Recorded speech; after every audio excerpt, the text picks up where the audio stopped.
And we are recording. Hello, everyone. I am Political Piper from the Piper Report. I'm here with Holly Seeliger, aka Zoon Politikon. And today, this is our second collab. The first time we had a different structure than what we're doing now. This structure, we're going to be asking each other different questions and going back and forth. So, Holly, I will give it to you. You can ask the first question. Hey, thanks, Piper. So, just want to say hi to my audience and make sure you check out the Piper Report if you get the chance. I have more of like a green perspective or alternative politics, and Piper is like more libertarian and alternative politics. So, I think that's why we work together and collaborate on these sort of talks. So, just interested. We also live across the country from each other, so it's interesting to see another perspective. So I wanted to start asking you a couple of questions, Piper, because you interviewed me. I think it was about a month ago, Yeah. and this went well. So a lot of strange stuff's been going on the past week with real news, fake news, and just a kind of switch a little bit with media and the continuing breaking apart of online media with the television media. There's like 2 or 3 different realities going on right now. So I just want to know about your thoughts about Project Veritas, if you followed them in the past, or what you think about them and what you think about the videos that have been coming out. Yeah, well, I know during the election, too, they played, I wouldn't say a significant role, but they did have a role. I mean, they exposed the Hillary Clinton super PACs. Basically, those people in the super PACs were inciting violence at Trump rallies. They were committing voter fraud by busing people to different counties and voting. And then now, too, recently, we have CNN admitting that, in essence, the Russia story is bullshit. And also then Van Jones admitting that basically it's a hoax, pretty much a hoax. It's a witch hunt. And I completely agree. I completely agree with that. Now, the argument always becomes, though, with Project Veritas is that, are they partisan? Are they specifically helping Trump just so he can win, or are they doing it in an impartial basis to expose corruption all over? And I like to think that it is impartial basis. I just don't think that, I think the liberal media is actually more pronounced than conservative media, so I think it's easier for them to expose liberal media as opposed to go after like Fox News and stuff. Yeah, definitely. I think, if you look at TV or mainstream news compared to online news, you can really see the switch. MSNBC, NBC, CNN are all, pro-Democrat and just like bashing Trump constantly. And CNN says that it is, the guy was caught, the producer was saying like it's all about ratings.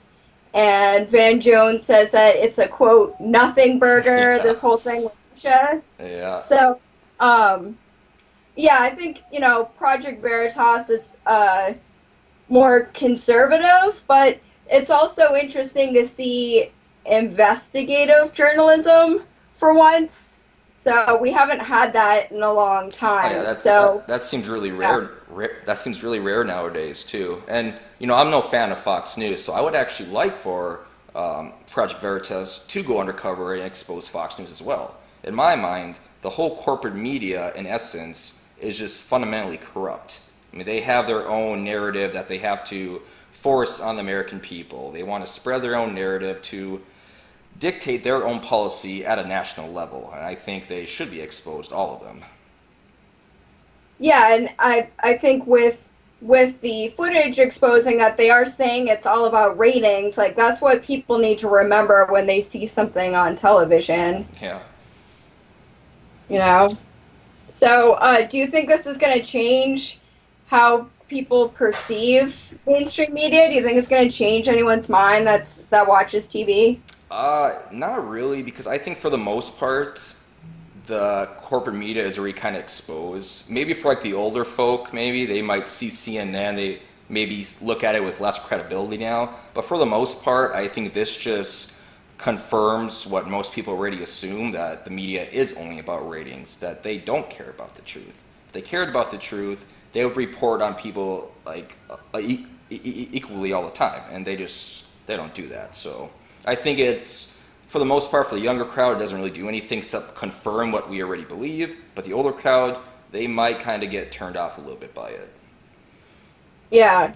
Yeah, how do you think the Trump administration's handled any of this, or CNN and You everything know, that's going on? Trump, first, I'm going to say that I know I'm probably going to get a lot of hate for this because people assume that if you vote for Trump, you have to worship Trump, and that's not true. I mean, I voted for him, but I don't worship the guy. I do kind of wish that he would lay off the Twitter a lot. I mean, I understand that he is trolling the media a lot, and sometimes it is an appropriate time to do so. But at the same time, like this recent attack he did with like Mika and Joe Scarborough or whatever, he basically personally denigrated her when instead he could be pointing out examples of fake news stories that are happening at CNN. I think it'd be better Yeah. for him to actually expose the fake stories instead of personal aspersions and denigration. Yeah, he said something about like her facelift or Yeah, like something. bloody. She's like really bloody about it. I think he has a thing with blood. I don't know. First Uh, Megyn Kelly, and then him. So I don't know. I think, and yeah, you're right. Like he could be, it's hard to tweet this sort of stuff, but like Mika is like the daughter of Zygmunt Brzezinski. Like that's kind of a big story. Yeah. If you want to expose anything. Yeah. I, yeah, and I think, yeah, it's hard. I mean, I got a lot of hate from my liberal viewers when I did a video saying that Trump has changed the presidency because he's using Twitter to interact directly with the public instead of going through the media. And the media, CNN producer admitted it's been a witch hunt the entire time he's been in office. So he's taken more and more to Twitter, which, I think it's definitely a double-edged sword. It's a tool, just as any other sort of way to use the internet. If he's tweeting, he's putting out actual factual information and debunking, what the mainstream is saying, or it could be just like starting fights and Yeah. No, I agree with that completely. Like he has like a path straight to the voters and the American people. He doesn't have to quote or doesn't have to give quotes to a media reporter who then reports on it and spins it the way they want. He can directly communicate with his voters and with the American people in general. And as for the Russia thing, I do think the media is deviating away from that conspiracy, for lack of a better word. I think that they are starting to understand that it is a losing battle, that there is no evidence, and you have people like Jay Johnson, who was director of the Department of Homeland Security for Obama, say no proof. James Comey said no proof. I mean, a lot of them are saying no proof. So I think they are starting to deviate away from that common contention, and I hope they do, because it's becoming kind of annoying, I guess. Did you happen to see any of the clips of Podesta on Fox News? No. What happened? Basically, I'm trying to remember what her name is. She's one of the journalists on there. I don't even know why anyone still talks to Podesta or Oh yeah.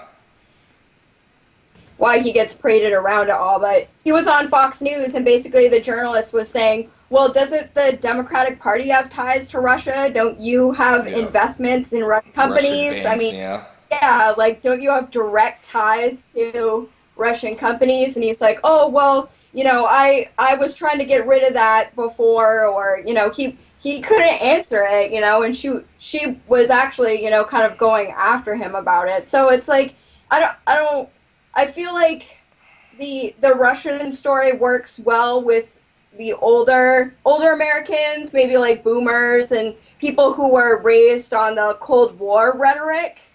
And people our age, we don't even remember the Cold War. Like the wall fell when we were like little tiny kids. Yeah. So, I don't know if that works the same way. With that too, with the whole Russia thing, it's becoming kind of, I guess, sad and pathetic that they want to blame everything on Russia. Like someone stubs their toe, oh, Russia did it. But because like there's a lot of neocons in Congress that would give anything to be in war with Russia. John McCain, Lindsey Graham, I mean, they want perennial war, everlasting war with Russia. And you have people on the left that can just blame Russia for every single thing. Russia's becoming the scapegoat like of the century pretty much, and if we don't actually stop this type of pointing fingers at each other, pointing fingers at Russia and accusing them of crimes, it's going to lead to some type of military conflict. It's bound to happen eventually because Russia's going to be pissed off. You keep accusing them of stuff, I mean, they're going to be pissed off. That's not to say, though, that Russia is innocent. Russia, I'm sure, hacks a lot of countries, just like the U.S. hacks countries, just like China hacks countries. I think that Russia did try to hack the election, but I think Seth Rich was a DNC leaker. So I think Russia tried to maybe hack whatever they did, but when it came down to the DNC documents, it was Seth Rich. My personal opinion. Yeah.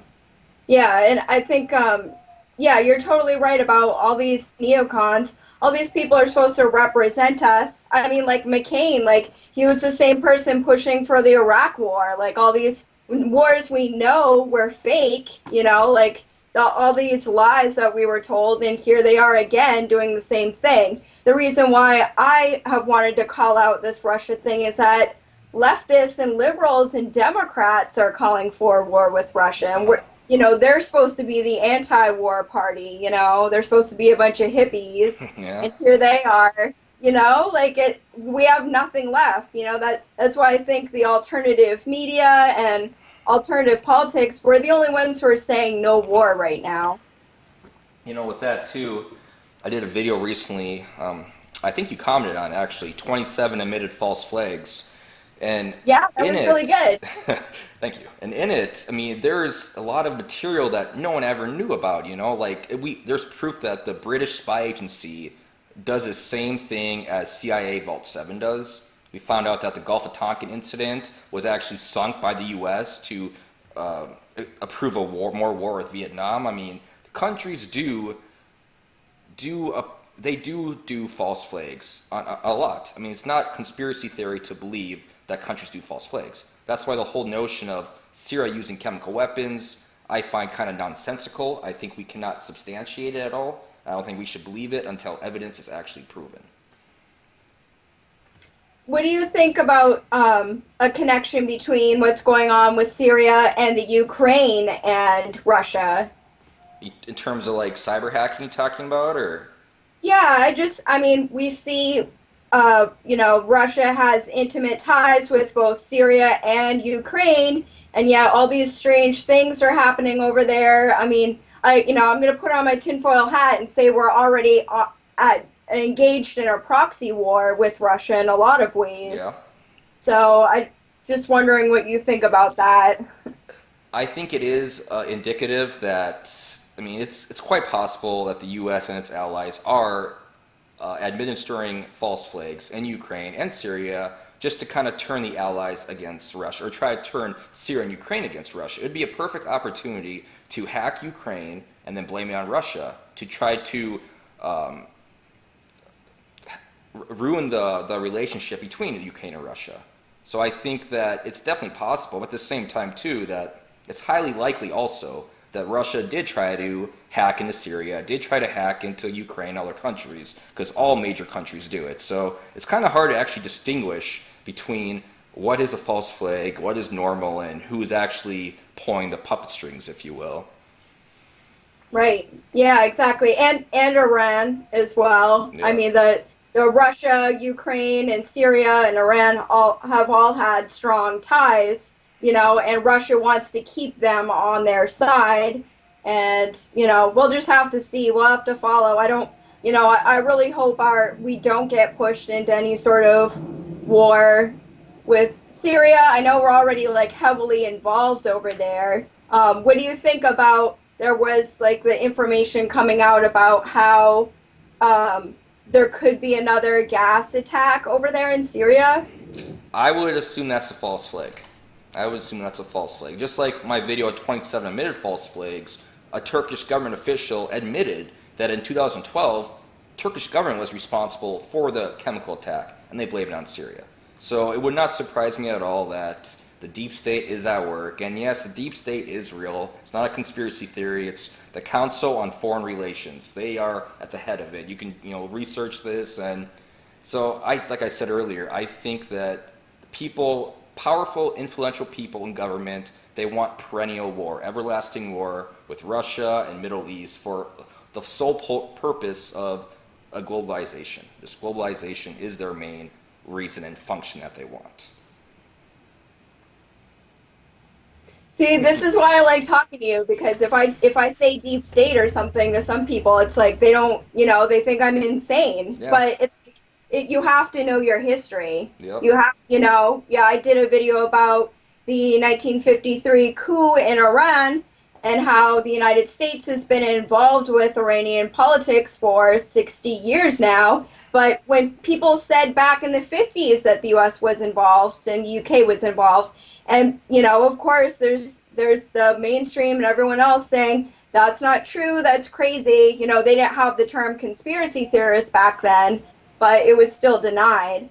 Yeah, I think too, what we find out as time goes on is that our government becomes more and more corrupt and more kind of, I guess, evil in a way. The longer time goes on, we see more acts of military aggression, more acts of false flags, and for the government's supposed to be composed of the people, by the people, for the people. It seems that there is now a thick line between the average American and the government. There is no more that closeness. There is a differential between the two, and I think it's only getting worse and worse as time progresses. Oh, man. All right, well, on that note, do you have any... Yeah. I guess, so what do you think of Jane Sanders being under investigation? It's hard to say. So I did do a video about that when it first came out, I think a couple of months ago, and my viewers were not very interested in that video. They were like, this isn't true or whatever. But my point that I made in the video is that if you know anything about how colleges work and how to be a college president and what they do is like, and this happened at my college, USM in Portland. They took out a ton of money. They borrowed a bunch of money to build a bunch of new structures. They built like new buildings and learning centers, all places where college students actually weren't taking classes. Like, I never had a class in a new building. Like, I always had all of my classes in political science. We were in the building that was like built in the 50s, and I sat next to like a lead pipe that said like caution lead paint and lead pipe. Like, yeah. I'm like, what the heck? And like, meanwhile, every single year that I was in college, the cost for a credit went up. So I'm like, what am I getting out of this? And it's because these presidents, they borrow a bunch of money wanting to have, a building named after them or whatever. And, I think that's probably what Jane Sanders did is like, they said that when she was president, that small college, they lied about how much money they were getting from students or something in order to borrow more, in order to build up the school. And I think they bought a bunch of land to expand their campus, and then that fell through. So I think it's just indicative of what the college system has been doing for a while now. Yeah, I would agree with that too. And I guess I'm a constitutionalist at heart, so I always look at people as innocent till proven guilty. So right now she's innocent in my mind. I just wish the same thing could be transverse to the Republicans, not Republican side, I hate Republicans, but to like the Trump side. Trump is automatically accused of being guilty of Russia because he's under an investigation, even though he's not under investigation, but for the sake of argument, let's say he is, he's automatically accused of being guilty. Just like Jane Sanders now is being accused by people on the right that she's guilty because she's under investigation. Being under investigation does not solidify the fact that you are actually guilty of a crime. It just doesn't. Yeah, that's a great point. Yeah, I mean, and maybe I am assuming too much. I don't know anything about that private college. I just know, I've just seen firsthand how colleges have been operating. Every single year the tuition goes up, and what are students getting Yeah. from it? You know, So what's your degree in, if you don't mind me asking? Political Yeah. science. Yeah. I have a bachelor's in energy management, and yeah, That's cool. I kind of wish I would have went to political science though and go to law school, but maybe there's still time. I don't know, but I digress. I don't know. It's hard. Like in Portland, we have a law school, but we also have like one of the largest concentrations of lawyers and unemployed lawyers and this and that. So Yeah, I'm I don't sure. know. It's hard to say. So then, what do you think of Loretta Lynch being under investigation? Can I be really ignorant? I don't know what's going on. I'm Oh, sorry. that's fine. That's fine. Loretta I'm not Lynch following basically. everything. No, James Comey, he said during a hearing that Loretta Lynch basically was trying to influence him of calling the Hillary Clinton investigation nothing but a matter to try to decrease the harm it could do against her campaign. So now the Senate Judiciary Committee is actually investigating her on her acts of maybe, I guess, obstructing James Comey investigation. And Whoa. I think she's a criminal. I mean, I do. I know I said last question that you're innocent until proven guilty, but she called for bloodshed on the streets. She met Bill Clinton on a tarmac with, lied about it too. And the whole Obama administration in itself is just corrupt. I mean, there's scandals. IRS targeted Tea Party members. Obama, Operation Fast and Furious, got a border agent killed named Brian Terry. I mean, Edward Snowden, there's just so much scandals that the Obama administration is in, unmasking, and I think Loretta Lynch, I do think she is guilty, but she's not proven to be guilty yet. But that being said, I don't think the FBI is going to recommend charges against her. I think just like Hillary Clinton, she will get away with whatever crime she does. I think the thing is like once you admit one person is guilty, then it's like You know, everyone else everyone else is very intimately involved with that, and that's what frustrates me. Like, I didn't vote for Trump, whatever. I don't, I don't care for, the Republicans or whatever, whatever. I don't like the two major parties. That's how I've been for a while, because they're both extremely corrupt, and that should be obvious. But when people complain about Trump all the time, I was like, where were you a year ago? Like, yeah, where calling out all the criminality that our government was doing a year ago? What was going on when Benghazi happened, or when we were drone bombing children and people in Yemen, for no reason. yep, When Obama killed, Abdurrahman al-Awlaki, the 16-year-old American, where were you when that happened? Why were you, the people just gave the past 8 years, they gave everyone a pass in yep. that whole administration. Oh yeah, and Obama too. I forgot what I was going to say here. Well, I know, I guess I can go some other stuff that I know about him. He basically, he spent $1 million of taxpayer money on a pottery class for Moroccan kids. He spent taxpayer money on decorating mosques overseas. Oh no, here's what I was going to say, yeah. When he first became president, he promised to be the most transparent administration in history. And then he set the record for the most number of Freedom of Information Act request denials. So the complete opposite of what he promised to be. If that doesn't really allude you to suspect that he is hiding something or he's corrupt, I mean, I don't know what will. I think something very strange happened. There were, like we had the terms like hope and change. Those were his mottos.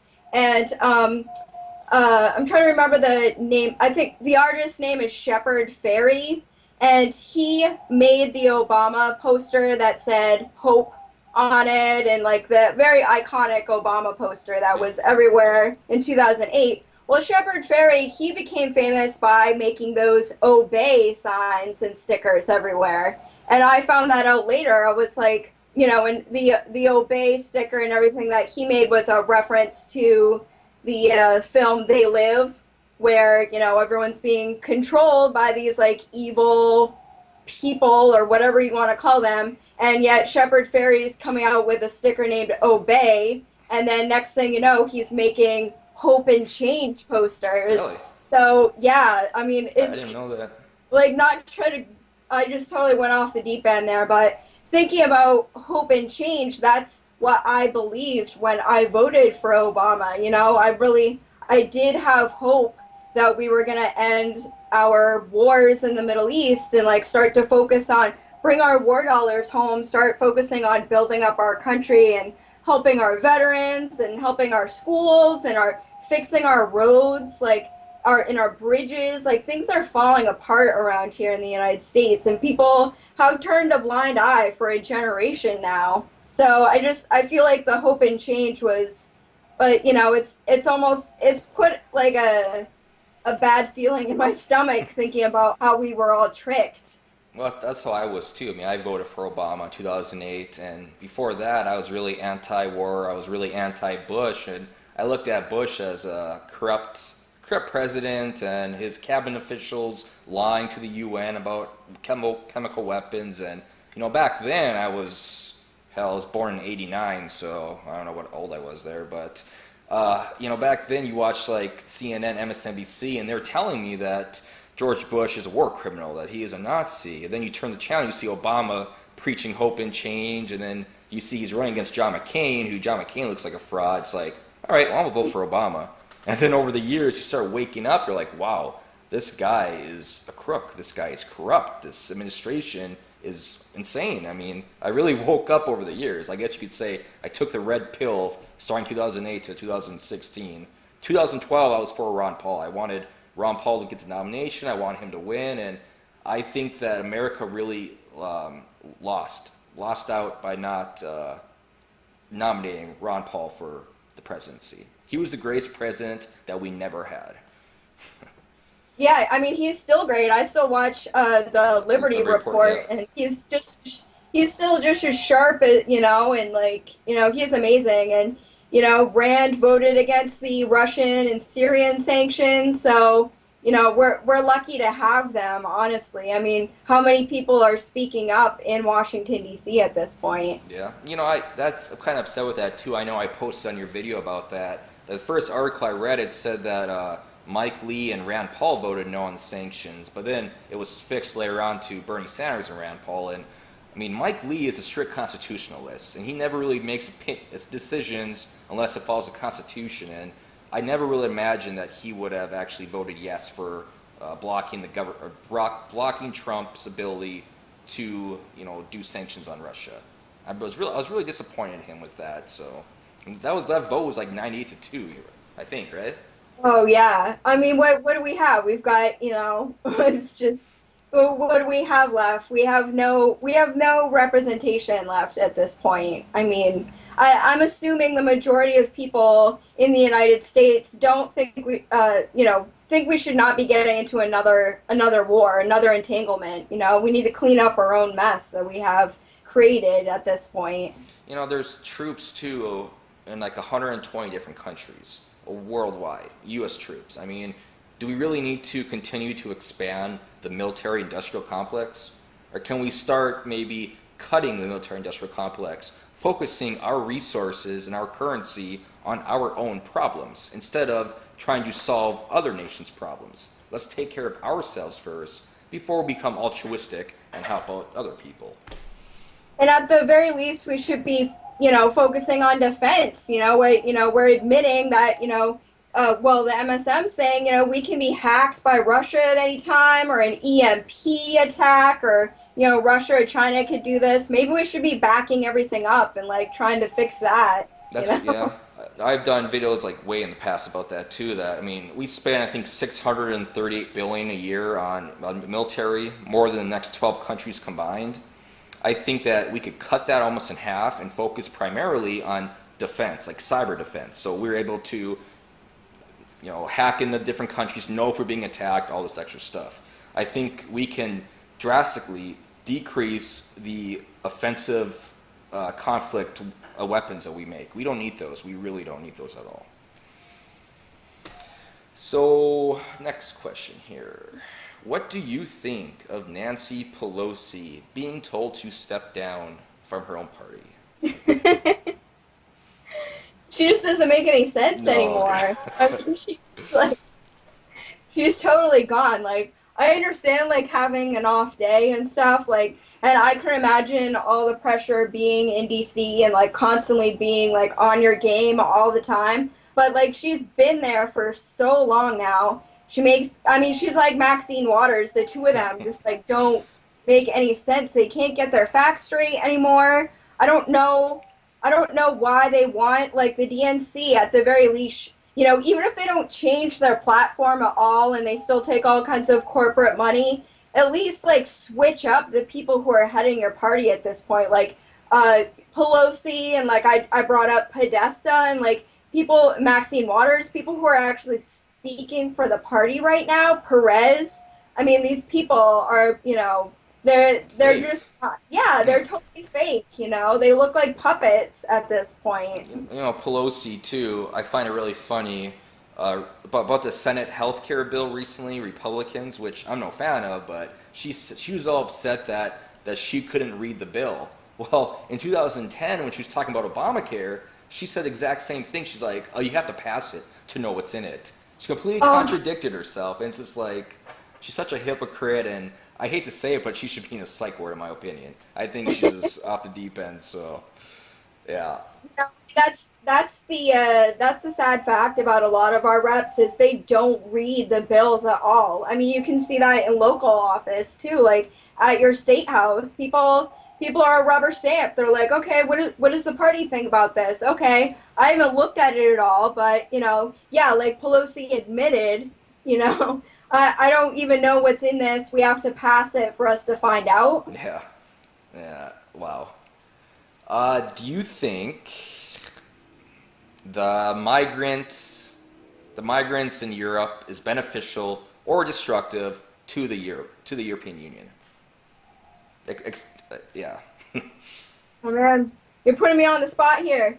Well, I don't live in Europe, so I haven't been there in a long time, so I don't really know what's going on over there, but I can see what's going on over here in my country and locally, and just I think the thing is like people I get upset when people are like, oh, it's clash of civilizations, or we need to blame the immigrants or blame the Muslims or whatever. The problem is that it's twofold, that we've been going into the Middle East, destroying people's homes, overthrowing governments for multiple generations now, and then we bring refugees over here, people who have lost everything. And I just think it would be better if we would stop blowing up people's homes, so people wouldn't have to flee their homes at this point.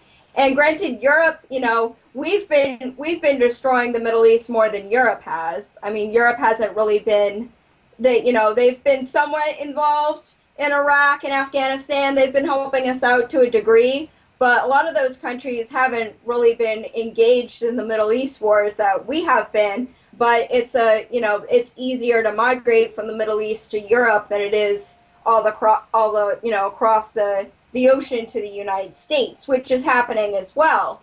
So I think it's twofold. That our economy, I still think we are in a global recession right now. I don't think anything was cleaned up in 2008. We swept everything under the rug. The Obama administration didn't do anything to repair our economy. So meanwhile, Americans are losing jobs, and Europeans are losing jobs, and then we're sending in migrants. So there's even more unemployment than before. If we had a steady growth, if we were actually producing goods and services, and if we weren't importing everything from China, we were building things in the United States and building things in Europe, then yeah, we could be building and accepting migrants, but we have nothing to offer people at this point. Yeah, no, that's actually a great point too. Like you feel bad for those refugees that have to migrate out of their country because of actions, external actions or internal actions that the U.S. did. But I guess I have to look at the same time too that, for instance, Sweden is the rape capital of the world now, and Sweden's supposed to be their population in the minority by 2031, and then Germany 96 their crime assault rate is up 96% since the migrants started coming.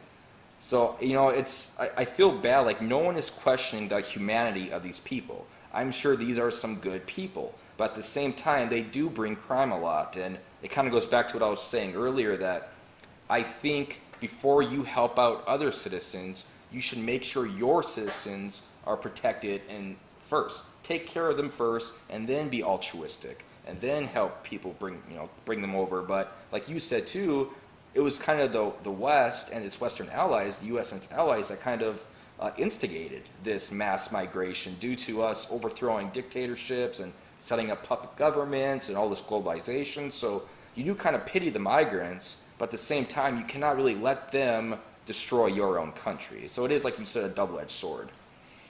And if you don't have work opportunities for people, of course they're going to turn to crime. That's just, I mean, that goes on anywhere. It doesn't matter who it is. Yeah. You know, that's what young people, a lot of it is young people who don't have access to work opportunities and employment. So yeah, they're going to turn to crime. Young people who have suffered immensely, people, their city was blown up or whatever, so people need help and need work and jobs, and that's, we act like it's a clash of civilizations. Well, the United States has always been a new migrant population moving in, and Americans were scared when the Italians came over, when the French came over. They would say the civilizations, those cultures were going to clash. Well, not if you have work opportunities. If you have opportunities for people to become middle class, we don't have a middle class anymore. We don't have the infrastructure to take people in at this point. Yeah. So with that then, the House recently passed a couple bills, Kate's Law, and also to defund sanctuary cities if they don't follow the law. What are your thoughts on that? Can you tell me what Kate's Law is? Kate's Law, Kate Steinle, she was an American citizen, and she was murdered by an immigrant that had 7 felonies, but kept on coming over and over and over, and eventually killed her.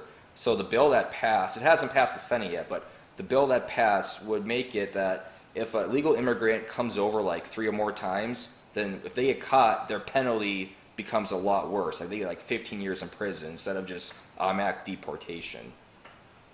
So do you agree with that? I think we should definitely be looking at criminals. I mean, I would assume in other countries, as an American, we have to have like a visa and stuff to get over to other countries. It's hard to move if you're an American in a lot of ways. So I'm just from my personal experience, and if someone has a criminal record in their country, and especially if it's violent crime, I mean, we need to be looking at this.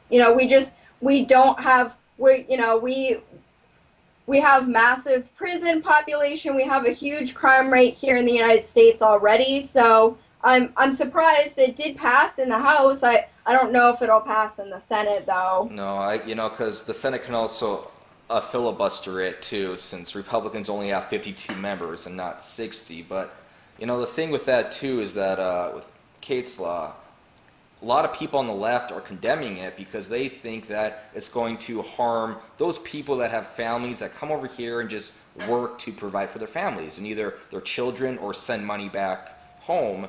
But the thing with that is that those people that come over illegally that are really good people, they stay low key. They're not out committing assaults. They're not out committing crimes. So Kate's Law would only really focus on those people who are gang members, who get deported, come back, cause a crime, come back. So I don't see really how people can actually be upset over Kate's Law.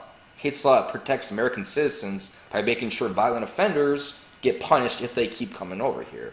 I think it's just kind of common sense. I agree with that 100%. Yeah, definitely. Yeah.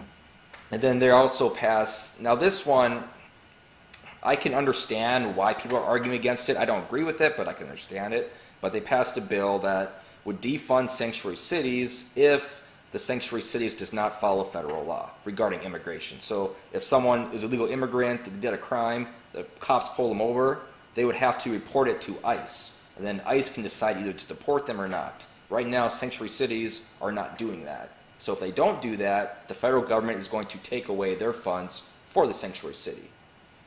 I believe the city of Portland, where I live, is the sanctuary city. I believe so. We definitely get federal funds, and we had an incident locally where there was a man who was arrested multiple times for drunk driving, and ICE was alerted, and there was a big backlash locally here over the fact that that the local police informed ICE. Yeah. So, And that's the thing with it too. It's just people have to understand that there is good illegal immigrants, there are bad illegal immigrants, but one thing they both have in common is they are breaking the law when they come here. I understand the necessity to provide for your family, but at what cost?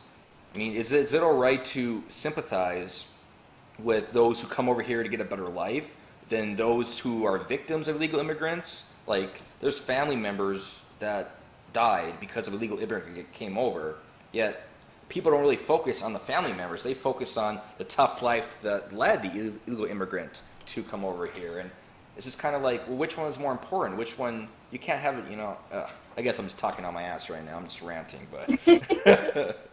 you can do that. That's cool. I have family members who have married illegal immigrants, people in the past, and friends and whatnot. And I think it's one thing to come over here wanting a better life. I've considered moving out of this country and how I would go about doing that. But it's one thing, I think, to go over to a country illegally. It's another thing to be committing crimes and multiple crimes in that country. If you're going to come over illegally, try to obey the laws there. At least stay under the radar. Don't, commit crimes like drunk driving or murder or whatever. I mean, no one should be able to get away with that. No, it's 100% true. I mean, the fact is that if a legal immigrant does kill someone in the U.S., I mean, that should not happen. That should not happen at all, because that person should not be here. And if one single person is saved from tougher immigration laws and control, I think that's a victory. I think that's a victory. People always want to say that building a wall doesn't help. I agree. I don't want a wall. But if we can get the wall for free, 100% paid for, I say let's do it, because it will inhibit them. It will slow down their process of coming over. And if we can save at least one innocent life from someone, a gang member, illegal immigrant gang member, then that is a victory in my mind. Yeah, great point. So, do you have anything else you want to talk about it? Um, did you hear anything about Trump saying something about solar panels Yeah. funding the wall or something? Yeah, What do he, you think he about that? mentioned basically like build a wall and run it on solar panels, and it's kind of, I guess, corny when you think about it, but it could actually work. It could actually work, but either way, he has to actually get support for this. He needs to make sure that Mexico does pay for it. I don't see him doing that though, because Mexico's not going to want to. I think there is better ways to inhibit legal immigration. You can take away their benefits, take away their entitlements, and they won't come over. They come over here for entitlements, for welfare, for health care. You take those away, they're not going to want to come over. There was someone that I heard, I listened to the Kaiser report this morning, and he was talking to someone who, I don't know if he's like a political science pundit or something in Mexico, but he said, instead of, a lot of people are actually open to the wall, but they want to a better idea would be to renegotiate NAFTA, and that would be a lot better for U.S. and Mexican relations, and for Mexican people, and for Americans, and that is something Trump said he would consider. I mean, everyone knows NAFTA was a bad Yeah. was bad for everyone all around. With that too, there's currently around 12 million private sector jobs or manufacturing jobs in the U.S. right now. There's 24 million government jobs. So essentially, there's twice as many government jobs as manufacturing jobs. And yes, you can correlate some of that decrease with automation and stuff like that. But at the same time, a lot of it is bad trade deals. A lot of it is bad trade deals. Automation does inhibit it as well, but if we had better trade deals, that number would actually be higher than 12 million people. Definitely. Um, Anything else? I think that's good. That was my list of questions right there. We breezed right through that. That was cool. All right, we'll have to do it again sometime. I guess YouTube. Once again, I am Political Piper from the Piper Report. And I'm Holly Sealer from Zoon Politikon, the political animal. And I guess I hope you like this. This was a different structure than we did initially, so I guess let me and Holly know in the comments. So, till next time.